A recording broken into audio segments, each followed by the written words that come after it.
So firstly, I'd like to welcome you all to today's webinar. I'm Charlie Wood, your host for today. I head up the Contractor Solution Division at Head Resourcing. So we're a specialist IT change and digital recruitment agency. I've been here for the last 19 years. It's my pleasure to also introduce Jo Grant, who will be delivering today's webinar on exploring innovative ways to activate your employer brand. Now, for those of you who don't know her, Jo is a talent acquisition leader with almost 20 years experience across managed service, in-house teams and agency. She's worked across multiple sectors in both global and local roles, and her first opportunity to work on employer brand specifically was alongside the marketing team of a well-known whiskey company. She's since worked within banking and professional services to activate employer brand activities with a range of budgets, thinking creatively about reaching talent where they are and in ways that resonate with them. Jo is currently the employer brand manager for experienced hires at EY, where she leads a team and gets to align her passion for brand building with talent acquisition. Now, before I hand over to Jo, there's just a couple of housekeeping points to go through. The session itself will last about 45 minutes. We'll give people time to go and get their lunch. Jo will deliver her talk for 30 to 35 of those. There'll be a short break for a quick question in the middle, and please use the chat section for that. And we're also hoping to have a Q&A section at the end where we'll take your top 3 or 4 questions as time allows. For the Q&A section, if you can use the Q&A box to ask those questions, and you can also use the thumbs up icon to upvote the questions that you're most keen to hear the answer to. Please feel free to get involved using that chat function in the Q&A. And lastly, the recording will be available over the next couple of weeks on YouTube, and you'll get a notification once that's up. Now, with all of that dealt with, it's my pleasure to hand you over to Jo. Thank you, Charlie. Good afternoon, everyone. I'm very happy to be here. Nice to virtually meet you all.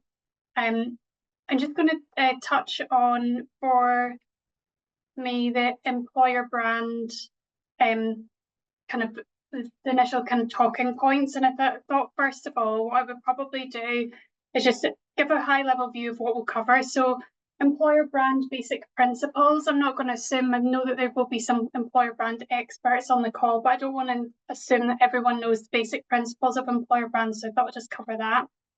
What's important before you get started with your employer brand, how you bring it to life, and achieving impact on a modest budget. So I've had a lot of learning since I've been at EY about some of the things that I thought I knew.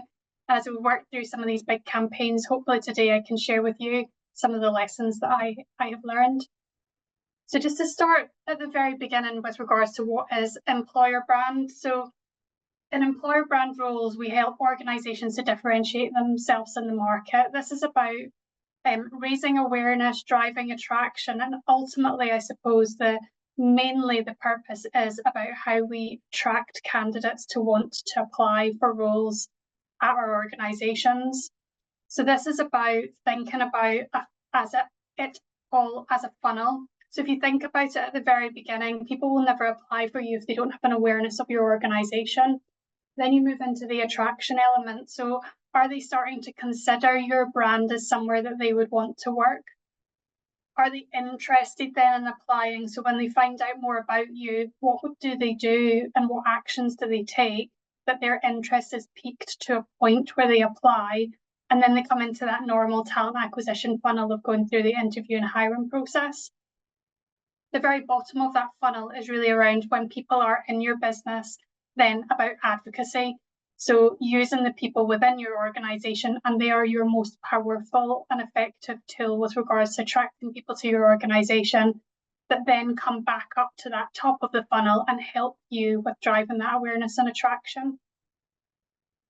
Important always, data is becoming massive, data and insights. So really for us, it's about thinking about what is that outcome that you're trying to achieve by doing your employer brand activities. And what's important to you before you start, the research and insight element is huge. In the past, I've underestimated that. I've jumped straight into what does it look like and how do we show up. I cannot stress the importance of the research element. for that is really around, do you understand what's happening in the market? What does external talent think about your brand? What do your employees say? And I talk about that part in the sense that it's really important to be authentic about who you are. So if you're known for a culture of long working hours, and the reality is that you do have long working hours, then that going out to say you have great work-life balance is not something that will resonate with the market, and it's not something that your employees would get behind drive and advocacy in. So you really got to think about the reality and the authentic experience that your people have.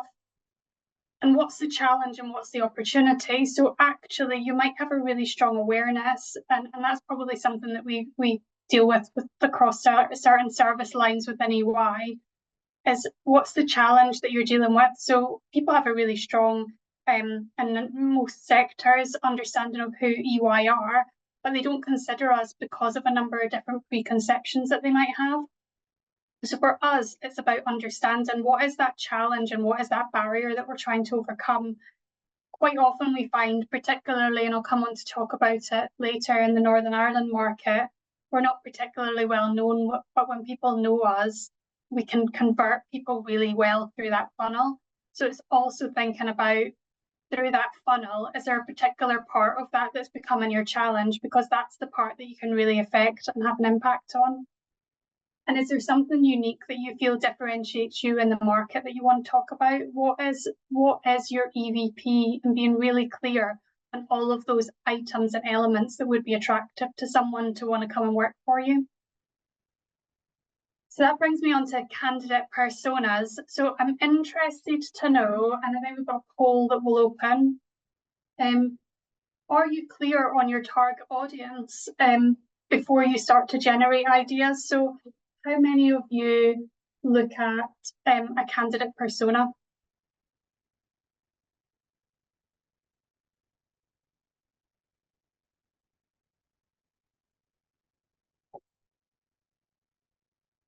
I'll just give people a moment. Okay. We'll come back to the number of this, but the reason that I'm asking that is because, in order, when you've understood the challenge that you've got, before you then do anything else, it's so important to understand who your ideal candidate is. So thinking about, how would you describe them? So we all know what candidate we're really, in an ideal world, looking to attract. What kind of experience have they got? What are they likely to be doing at the moment? How are they likely to be spending their time looking for jobs? What kind of activities do they engage in when they're looking for their next role?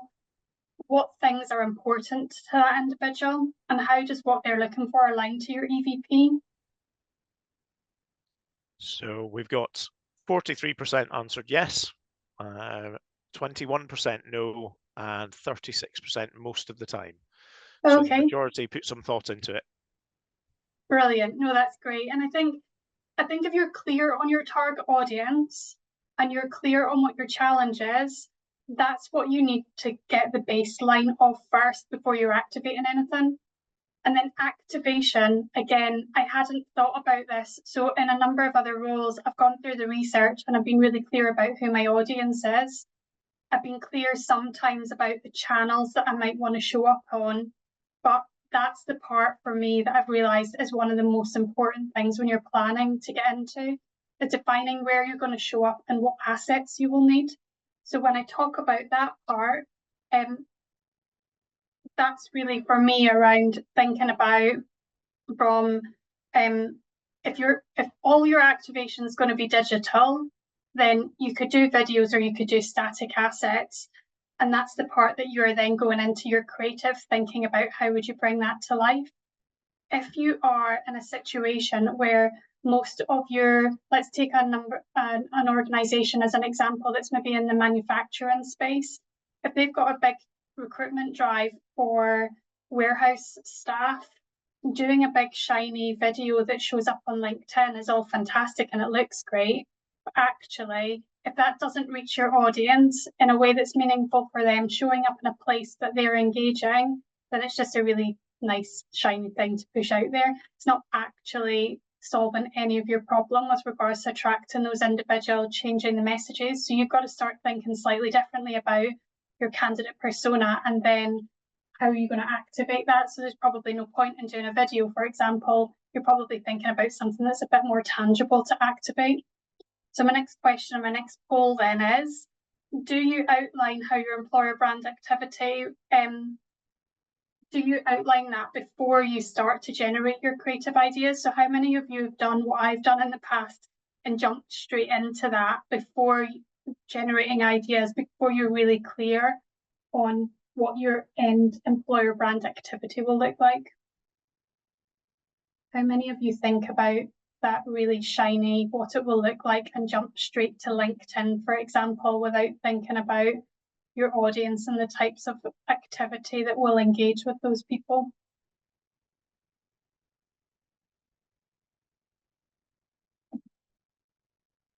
It's the part that most of us enjoy the most, so it tends to where we go first.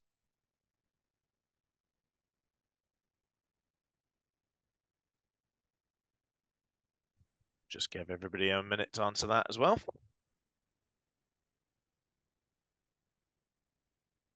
That's the answers coming in. And it's the bit I always got most excited about, how we're going to bring it to life before I'd actually thought about where it's going to show up. And then what I've experienced is you get to the point of then activating it and realize there's a whole load of assets that you've not thought about creating, and that can be anything from pop-up banners to videos. We all get excited about video.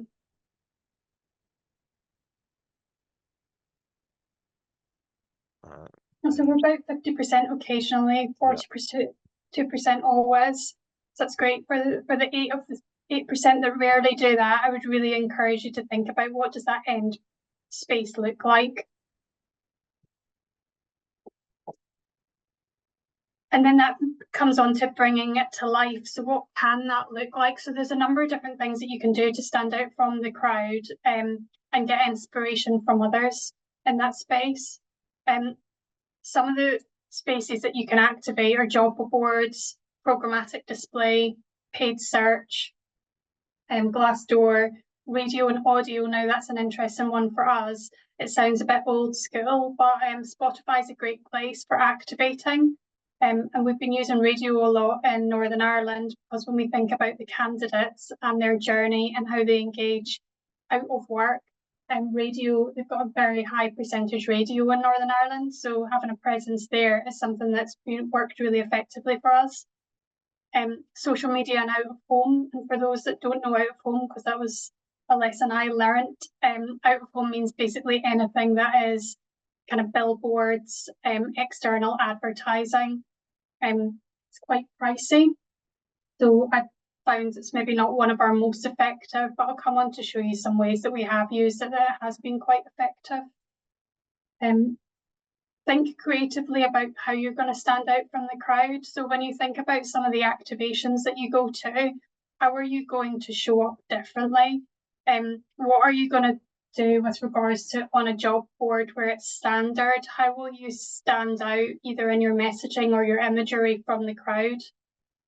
Keep focused on what you're trying to achieve. So how are you going to have a look at that return on investment and what are you trying to drive? Because again, if your overall goal is about trying to drive applications and you're not driving applications by what you're doing, then that's not an effective campaign. Also think about your calls to actions as you're going through employer brand. So when you're activating your campaigns, where do you want to direct people to?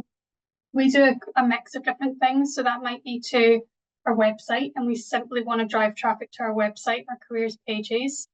We might want to drive people into actual jobs, so into applications, or we might want to drive people into our talent pools or talent communities that you're building. And talent communities for me is a great one, because we've got a fantastic team here who look after our talent pools. But not only that, but it means that if there's not a right opportunity for someone right now, but they're interested, it allows you to take them on a journey and create that experience for them. and create that consistent messaging. So I've put here as a question mark to myself, does consistency matter? We get challenged a lot at UI because we do a lot of different locations and service lines around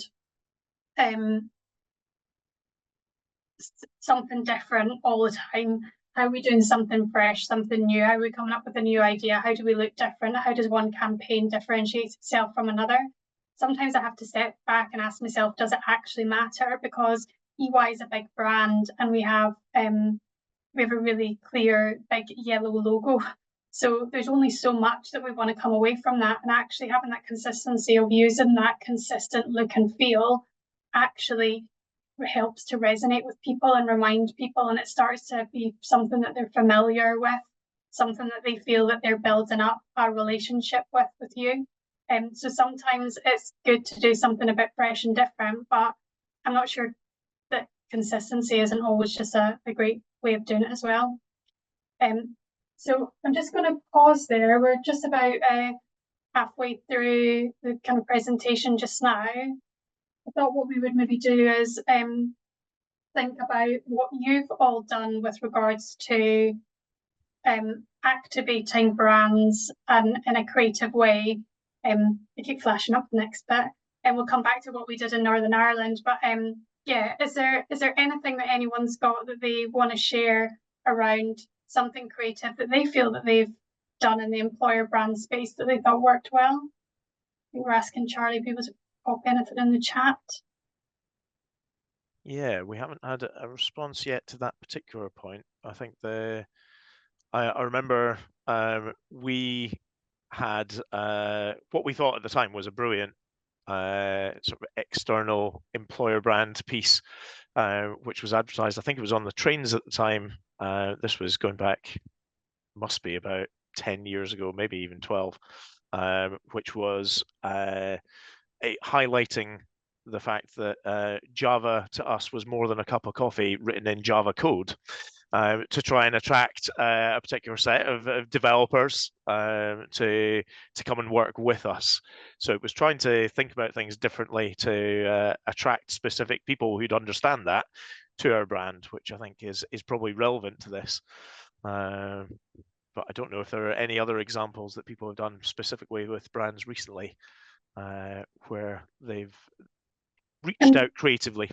Yeah, and while people are putting that in the chat, I can see a question from Scott around what about sharing your EVP message internally. And I think that's one that I have probably got wrong in the past, Scott.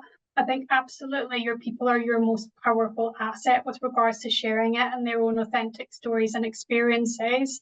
But I think sometimes in the past I've looked at how does that look and show up internally, and I've got all excited in the past about we've got this really brilliant employer brand campaign and we go really hard internally with sharing that almost look and feel of it internally with people. And then I've not really thought through how I'm going to activate it externally and what does that mean? And then what does it actually mean for your people? So the EVP should really resonate and it should be authentic for your people internally. Absolutely do it. But I think it's about thinking about how are you using that? If I think about employer brand, I'm thinking about that external facing piece rather than the internal piece, but you've got to bring those individuals on the journey with that so that you're using those real authentic stories and bringing their stories to life. So I think that's for me the way that you're almost reminding people of those compelling reasons to be your business, and you're reminding people about the importance and of driving advocacy. So for me, that's really, I think that's the key part in an employer brand perspective, rather than it being a solely internal comms focused piece. Excellent. And we've got, so Marisha has shared a link to Metro advert. That looks fab. I don't know if we can share that.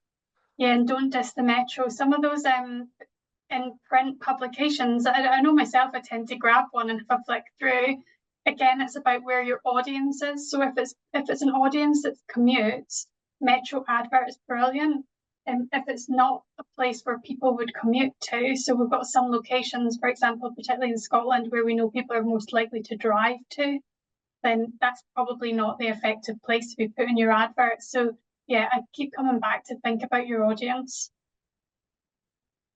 Excellent. Brenda shared very clever piece with grads looking for grads for security piece of work where they had to hack through a link to go into a prize draw, and if they made it to that stage, they got an interview. I think that's a clever idea. You're seeking people with a specific skill, and it's a test to get them to choose it. And with that competition element and a prize at the end, you were probably going to get a better uptake. So yeah, absolutely brilliant. Prizes and prize draws, encouraging people to do it. We use it a lot actually at events to try and get people to sign up into our community so that we can capture them when we're there. I just realised, think about the prize that you give. I thought I was being really creative, setting up a mentoring session. So for the person that won, they could get access to a mentor, which was fantastic for the candidates, but not so much for us because it became a big time suck for the mentors. They were quite senior people. The individuals that won the competition were not people that we would necessarily hire. So I learned a few lessons through that. But yeah, these creative ideas are brilliant, and you should definitely make sure that you're trying them. excellent stuff. Cool. So will I take you on then? I think that's probably it from the questions. And we look at Northern Ireland. So big challenge for us was last year we announced 1,000 new jobs in Northern Ireland. We don't have a particularly, we're not particularly well known there in the local market. If you work in professional services, of which there's a PwC office, you do, but otherwise you don't. And the investment from EY in 1,000 new jobs there over the course of 5 years was a huge announcement. Rob Heron, who you can see in some of these photos here, is our managing partner there, and he was announcing this at an investment summit. So we took the opportunity at that summit as they were releasing press, and as they were doing press releases, to jump on the back of that and really boost the awareness of EY within particularly the Belfast area. So we had 2 weeks to sort this out. We had a very modest budget, and I don't mind sharing that it was 20k. So for those that think that we've always got enormous budgets, it was small in the scheme of things. And we thought, how can we have as big an impact as possible with regards to what we're doing with that budget over a 2-week period? So we did out of home. So you will see here we had some photography that we'd already used. So think about what you've already got, and that might be what we call user-generated photography. So what have your people got even that you could access? This happened to be for a shoot from London that one of our Belfast colleagues was in. Evelyn, that you can see, our Black colleague on the bus stop. Evelyn was based in Belfast, so it felt really appropriate to use her in the advertising. We got really strong messaging. We thought about how the look and feel of the assets would show up. So we kind of lucked out with the one you can see in the top middle, where the benches within the bus stop matched perfectly our EY yellow colour through no design, but it looked really impactful. We thought about QR codes. So that's an interesting one that I've had a conversation with a couple of people about today.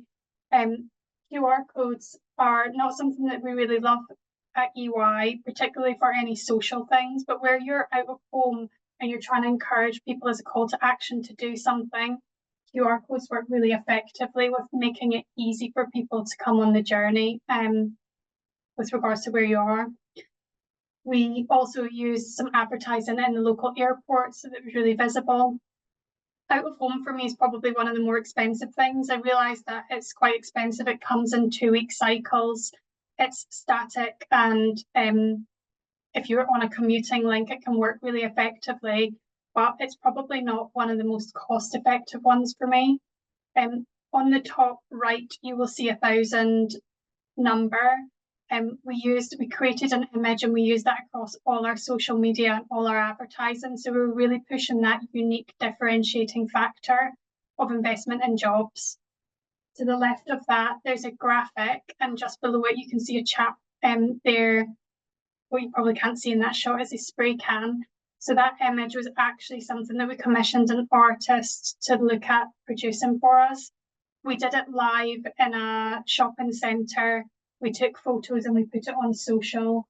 This became a really fantastic asset that we then rolled out at a number of different events. So it was something that we had for future that we could use, and it highlighted a number of key Belfast landmarks. So really for this, we were just leveraging as much as possible. Artist was pretty cheap, a few £100. We got a lot of engagement on that and social, and as I said, we've got something thereafter that we can use. In the middle there, there's grey squares. I don't know if you can see that. That's reverse graffiti. Again, very cost effective, a few £100. It's easy to put on. It's nice and sustainable as well. So that's just power washing clean areas with stencils. Really quick and easy to do. We've used that again since at a number of different events. It works really well for us around some of the student campuses.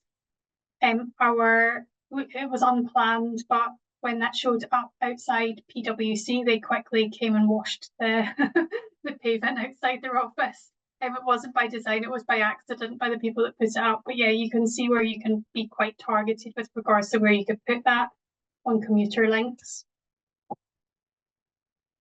And you can see here the piece of art and some of the more of the graffiti artwork.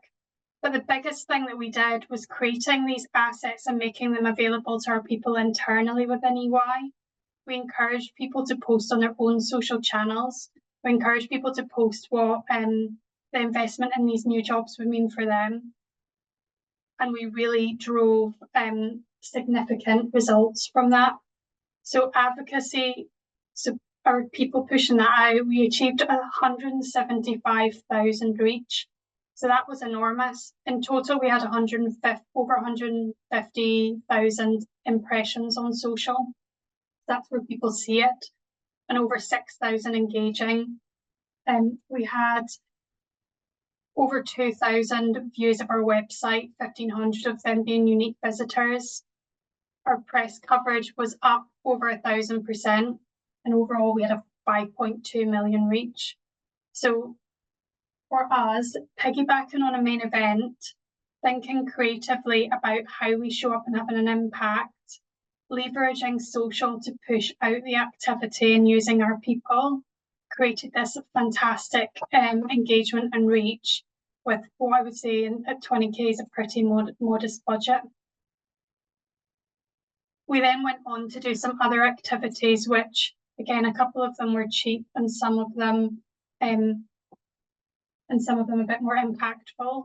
Oh, sorry, I'm trying to move my chat function. So on the left-hand side, you can see here a robot. So in Belfast, after the event, they had a Big Data Belfast, so a digital tech event. We tried to think of something innovative and different that we could take to that event. So we found a company that does robots. You can see from the front of that we again used the 1,000 jobs imagery that we created, but that allowed people to take their pictures, so we could capture people's email addresses and they could have the photos sent to themselves digitally. So again, sustainable, we keep thinking sustainable. We also used ad walkers. So that feels a bit old school, but the morning of the event was a dark morning at the end of October in Belfast. It was raining, as you can see. The poor guys that were walking around were a bit soggy and cold. But everyone could see that because they lit up. So as people were coming to the venue, I think we had 6 in total that were wandering around the front with our imagery on them. It was really impactful, very cost effective because we only needed it for a couple of hours as people were coming in. And again, so what we were thinking about was who are we trying to target? What messages are we trying to land with them? QR codes again that you can see on that so we can drive people to our websites. And then on the right hand side, we have got installation, which is a more expensive one at Belfast City Airport. So if anyone's come through Belfast City, you will be able to see that full end-to-end wall that we've created. It's a space that we are holding on to at the moment and going to put some refreshed creative on. But I think hopefully what you'll see from this is that was something that we turned around in 2 weeks. At EY, while we do have big budgets to play with, we also have a very strong brand and brand guidelines that we have to remain within. And we have very strong parameters around what we're allowed to do, what's possible, and governance around being able to sign up suppliers and work with someone new. So the achievement of doing that within a 2-week period was enormous for the team. I think in some of the other organisations that I've worked in, we've not had some of the same constraints. And knowing what I know now, I would go back and do things slightly differently. But I would never forget around, even if you're going to do it in a really simple way, making sure that you're thinking about what is the challenge that you're trying to overcome, and what's the barriers that you're trying to overcome, who is your audience, and how are you going to show up to them, and what assets are you going to need. So when you come back to that, I think Scott, I think, had asked that question about the internal EVP. Don't always think about how you're launching that internally to your employees, because that's something that we seem to do quite well. Got to think about how are you activating that externally, and how is that showing up. And you've also got to think about, from your budget, what's possible and how do you get the biggest bang for your buck. So with that, and I think I'm all right time, I'll finish there and got some time then for Q&A. That's fantastic, Jo. Thank you very much for that. And yes, we'll dive straight into the questions if you don't mind. Yeah, go for it. So the first question comes from Marisha. How do you go about building your candidate personas, especially for hard to recruit roles? So candidate persona, I think, well, probably it all sounds like that smoke and mirrors about candidate persona, but really you're thinking about your target candidate. So think about your target candidate and completely break them down with regards to like even into things, and I know I probably ought not to say this from a discrimination perspective, but age, like actually if we think about student audience, at what age do they go up to? So if we think about for Northern Ireland, for example, we ended up with 4 different candidate personas because we started thinking about the different candidates that we were trying to attract. So we're trying to attract students. Students behave very differently in a way to professional hires, and professional hires who are based locally in Belfast behave very differently to those that are maybe gone overseas and come back. So just think about it really simply with regards to think about that target candidate. Who are they? How would you describe them? What stage are they at in their career? What are they looking for from their next career move? Where are they located? As much detail as you can possibly think about how you would describe that person. Because if you end up that your audience is an up to 25, probably moving into their first job, likely to be living locally, what you're going to do with your employer brand is very different to, you can't recruit people in the UK and you're open to a global market, but they've got to be people that have got a relative amount of experience in a particular field. And therefore, so if we think about into some of the specialist markets, if you're looking for a very specific engineer, like where are they actually looking for jobs? So I would not think about it as a sexy persona piece. I'd break it down into target candidates.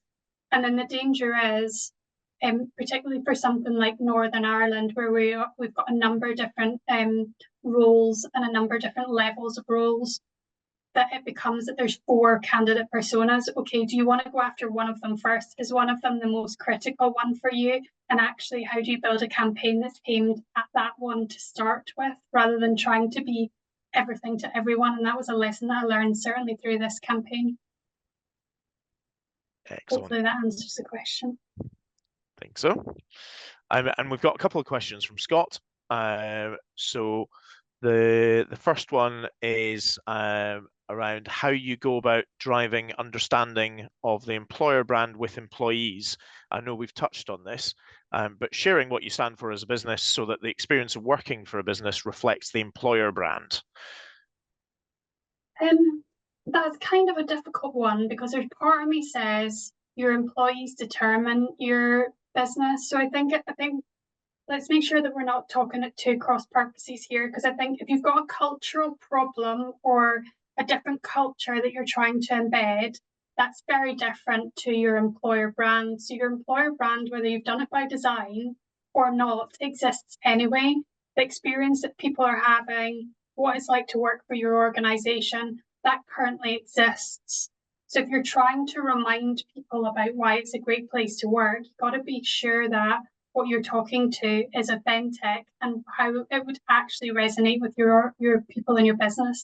So I come back to that part around, if you're saying, oh, come and join EY because the well-being's great here, but actually the team you're trying to recruit into work really long hours and would argue that they don't have a great work-life balance and their well-being's not great, then that's going to be a really hard message to land. And that then becomes different from, is that just the reality of how that is, or is that something that you want to change? If that's something that you want to change, that's not an employer brand task to do. That's culturally within the business and something that we actually often feed into. What are we seeing, and some ideas with regards to how you could change that. I think we just got to make sure that we're keeping the two separate. The employer brand EVP part is really around how do you take the actual experience of working in your business and make sure that everything that you're trying to talk about externally is authentic to what it's actually like, and then use your people to drive the advocacy of that. So get them behind that messaging, because when they're taking it out rather than a corporate voice to the market, it lands so much better because it's real. Excellent. We've got a couple more questions. I think we've got time for them. Someone has asked if you have any tips around creating an employer brand that appeals to a multi-generational workforce.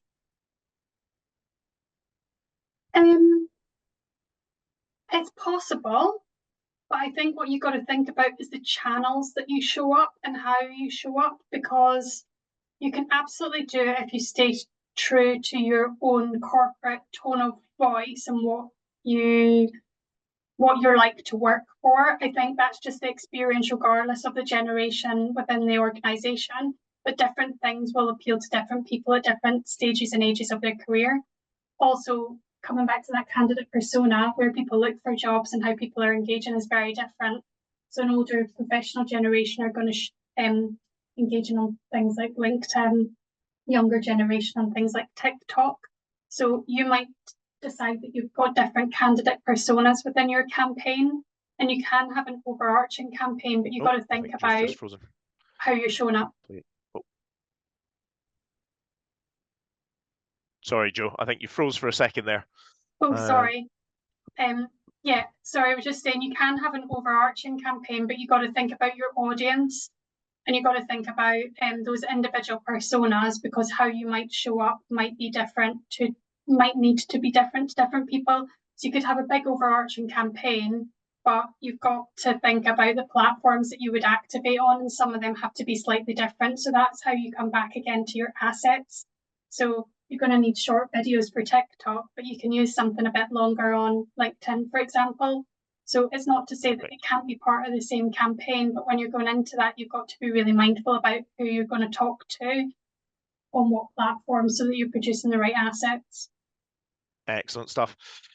Brenda had popped a question into the chat around how do you assess the impact of your campaign choices on neurodiverse groups, and is it inclusive? Any thoughts around that? I think it's hard. I don't think we're doing a particularly great job at the moment of measuring impact of campaigns generally. We've started moving into tagging. I think the best way of doing that is we do have a Neurodiversity Centre of Excellence within EY, which we're lucky to have. But I think it's about how measuring, that's from an inclusive perspective, we're probably only measuring gender coming in. We're not measuring whether that's we've not got enough stats yet on neurodiversity or other disabilities, even in the race space. It's mostly gender that we've been focused on to date. So I think it's really hard getting the stats actually to be able to measure that. I would encourage people to use people within their organisations though to test what that looks like. So if they've got a neurodiverse community, for example, or people that identify like that, then test your campaigns with them and see how they resonate. Grand. And sorry, I was just going to add one other thing on that. Oh yeah. So think about how you profile those people. So don't make it tokenistic. It needs to be authentic, but you've probably got some people that are quite happy within your organisation to profile themselves and show yourself as an inclusive culture. Brilliant. I think we will have to call it there. Unfortunately, there are a couple more questions, which is a great sign. But thank you so much for your time, Joe. Thanks everyone for joining us. And our next webinar in the series is on evolving talent acquisition for success. Our guest will be Ewan McNair from Aegon, and that will be on the 1st of October. So Jillian will pop a link in the chat should you wish to sign up for that one too. Massive thank you again, Joe. That was really interesting, and look forward to seeing everybody again soon. Thank you for having me. Have a good day, everyone. Thanks, then.